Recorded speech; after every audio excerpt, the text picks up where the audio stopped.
வணக்கம். நான் உங்கள் மோகனா. 31/8/2025 ஞாயிற்றுக்கிழமை மாலை மலர் நிகழ்ச்சி. சென்னை ஆகஸ்ட் 31. திரையுலகில் 50 ஆண்டுகள் நிறைவு. நடிகர் பாலகிருஷ்ணா அவர்களுக்கு ரஜினி அவர்கள் வாழ்த்து. தெலுங்கில் பேசி வீடியோ வெளியிட்டார்.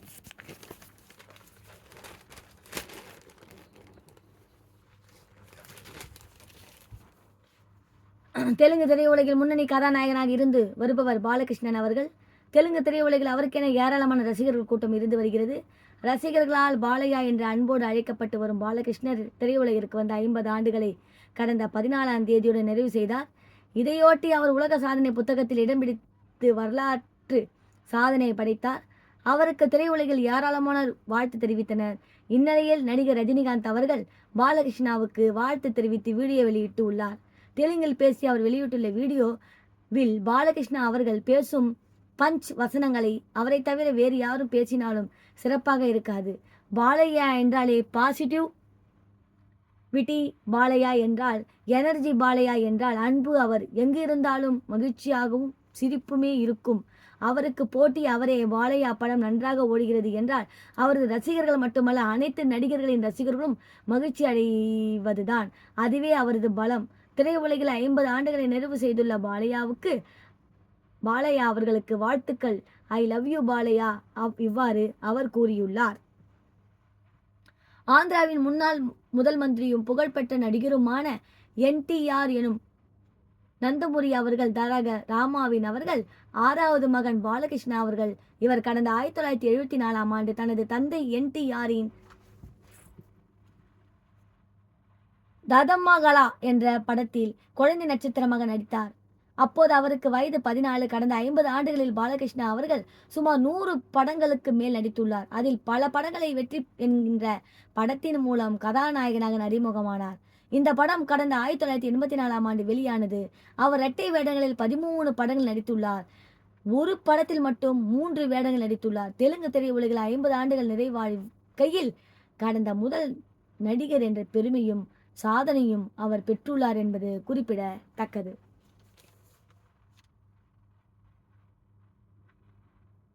அடுத்தது பாருங்க. தூத்துக்குடி ஆகஸ்ட் 31. அமெரிக்காவின் 50% வரி விதிப்பால் பாதிப்பு. கடல் உணவு தொழிலை பாதுகாக்க பாஜக அரசு நடவடிக்கை எடுக்குமா? கனிமொழி அவர்கள் பேட்டி. இது பாருங்க.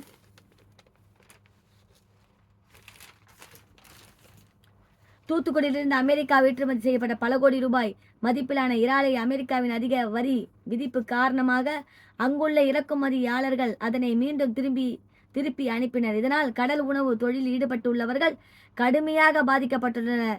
இந்நிலையில் திமுக பொதுச் செயலாளர் கனிமொழி அவர்கள் MP தனது X பக்கத்தில் கூறியிருப்பதாவது: தூத்துக்குடியில் இருந்து ஏற்றுமதி செய்யப்பட்ட கடல் உணவுகள் அமெரிக்காவின் 50% வரி விதிப்பால் நடுக்கடலிய துறைமுகத்திற்கு திருப்பி அனுப்ப வேண்டும்.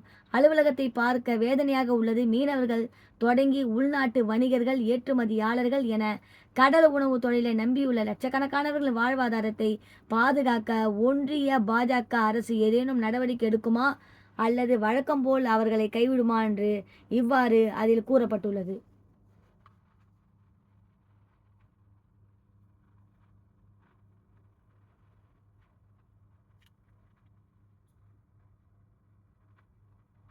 மதுரை ஆகஸ்ட் 31. 4 நாட்களில் 10 தொகுதி மக்களை சந்திக்கிறார். மதுரை மாவட்டத்தில் நாளை முதல் எடப்பாடி பழனிசாமி அவர்கள் சுற்றுப்பயணம். திருமங்கலம் தொகுதி ஜெயலலிதா அம்மா கோவிலில் பேசுகிறார். மதுரை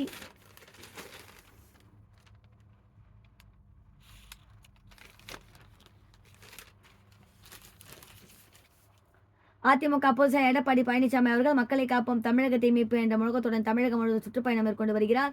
கடந்த ஜூலை 7ஆம் தேதி கோவை மாவட்டம் மேட்டூர்பாளையத்தில் தனது சுற்றுப்பயணத்தை தொடங்கிய அவர் முதல் கட்டத்தை தஞ்சாவூரில் நிறைவு செய்தார். 2ஆம் கட்ட பயணத்தை புதுக்கோட்டை மாவட்டத்தில் தொடங்கி வைத்தார். தென் மாவட்டத்தில் நிறைவு செய்தார். 3ஆம் கட்ட பயணமாக கிருஷ்ணகிரி, திருப்பத்தூர், வேலூர், திருவண்ணாமலை, ராணிப்பேட்டை, காஞ்சிபுரம், செங்கல்பட்டு மாவட்டங்களில் பேசினார். அதன் தொடர்ச்சியாக 4ஆம் கட்ட தொற்று பயணத்தை எடப்பாடி பழனிசாமி நாளை திங்கட்கிழமை மதுரையில் தொடங்குகிறார். 4 நாட்கள் 10 தொகுதிகள் சுற்றுப்பயணம் செய்யவும் அவர் மதுரை மாவட்டத்தில் நீண்ட காலமாக தீர்க்கப்படாத பிரச்சனைகள் குறித்து பேச உள்ளார். இதற்காக எடப்பாடி பழனிசாமி அவர்கள் சென்னையிலிருந்து விமானம் மூலம் நாளை காலை மதுரை வருகிறார். விமான நிலையத்தில் பல்லாயிரக்கணக்கான தொண்டர்கள் அவருக்கு உற்சாக வரவேற்பு அளிக்கிறார்கள். இதையடுத்து வேலம்மாள் மருத்துவக் கல்லூரி அருகே உள்ள தனியார் ஓட்டலில் தங்குகிறார். மாலை 5 மணிக்கு திருப்பரங்குன்றம் 16 கால் மண்டபம் பகுதியில் பேசுகிறார். 6:30 மணிக்கு திருமங்கலம் சட்டமன்ற தொகுதி குன்னத்தூரில் உள்ள ஜெயலலிதா அம்மா கோவிலில் எழுச்சி உரையாற்றுகிறார். இரவு 7 மணிக்கு விருதுநகர் மாவட்டம் திருச்சுழி சட்டமன்ற தொகுதிக்கு உட்பட்ட கரியம்பட்டிக்கு செல்கிறார். அங்கு பஸ் நிலையம் முன்பு போய் பேச்சுவார்த்தை நடத்துகிறார். நாளை மறுநாள் 2ஆம் தேதி காலை மதுரையில் உள்ள ஒரு தனியார் ஓட்டலில் உணவு உற்பத்தியாளர் சங்க தொழிலதிபர்கள் உள்ளிட்டோருடன் கலந்து உரையாடுகிறார். அன்று மாலை 5 மணிக்கு மேலூர் பஸ் நிலையத்திலும், மாலை 6:30 மணிக்கு ஒத்தக்கடை பகுதியிலும், இரவு 8 மணிக்கு புதூர் பஸ் நிலையத்திலும் பேசுகிறார். வருகிற 3ஆம் தேதி மாலை 5 மணிக்கு பழகாந்தகம் ஜெயம் தியேட்டர் பகுதியிலும், மாலை 6:30 மணிக்கு டிஎம் கோர்ட் பகுதியிலும், இரவு 8 மணிக்கு பேசுகிறார். மறுநாள் 4ஆம் தேதி 5 மணிக்கு வாடிப்பட்டி பஸ் நிலையம் பகுதியிலும், இரவு 7 மணிக்கு உசிலம்பட்டி திருவிளக்கு பகுதியிலும் என 10 தொகுதியிலும் பொதுமக்கள் மத்தியில் பேசுகிறார். அடுத்து பாருங்க, பன்னீர்செல்வம் அணி மாநில மாநாடு ஒத்திவைப்பு. சென்னை ஆகஸ்ட் 31. முன்னாள் முதலமைச்சர் ஓ பன்னீர்செல்வம் அவர்கள் வெளியிட்டுள்ள அறிக்கையில் கூறியிருப்பதாவது: கடந்த 14ஆம் தேதி சென்னை வேப்பேரி ரிதர்டன் சாலையில் நடைபெற்ற தலைமை கழக நிர்வாகிகள் மற்றும் மாவட்ட கழக செயலாளர்கள் ஆலோசனை கூட்டத்தில் எடுக்கப்பட்ட முடிவிற்கிணங்க 4,09,000 மாவட்ட கழக செயலாளர்கள் ஆலோசனை கூட்டத்தில் எடுக்கப்பட்ட முடிவிற்கிணங்க 4/9/2025 அன்று மதுரையில் நடைபெறுவதாக இருந்த அதிமுக தொண்டர்கள் ஆலோசனையின்படி ஒத்திவைக்கப்படுகிறது. இவ்வாறு அதில் கூறியுள்ளார்.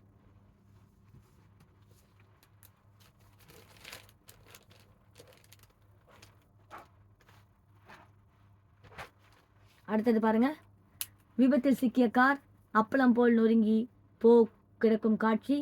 பரமக்குடி அருகே இன்று காலை கார் மினி லாரி மோதல். கணவன், மனைவி, மகள் உள்பட 4 பேர் பலி. குற்றாலம் சுற்றுலா சென்ற போது பரிதாபம்.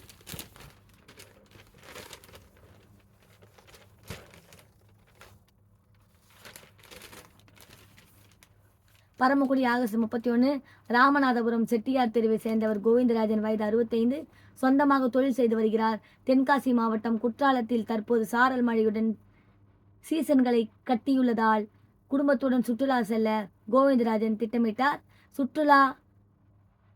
இதையடுத்து அவர் தனது மனைவி ஜமுனா 55, மகள் ரூபினி ஆகியோருடன் ஒரு வாடகை காரில் இன்று அதிகாலையில் ராமநாதபுரத்தில் இருந்து குற்றாலம் புறப்பட்டனர். அந்த காரை ராமநாதபுரம் அருகே உள்ள மணக்கொட்டியை சேர்ந்த காளீஸ்வரன் என்பவர் ஓட்டி வந்தார்.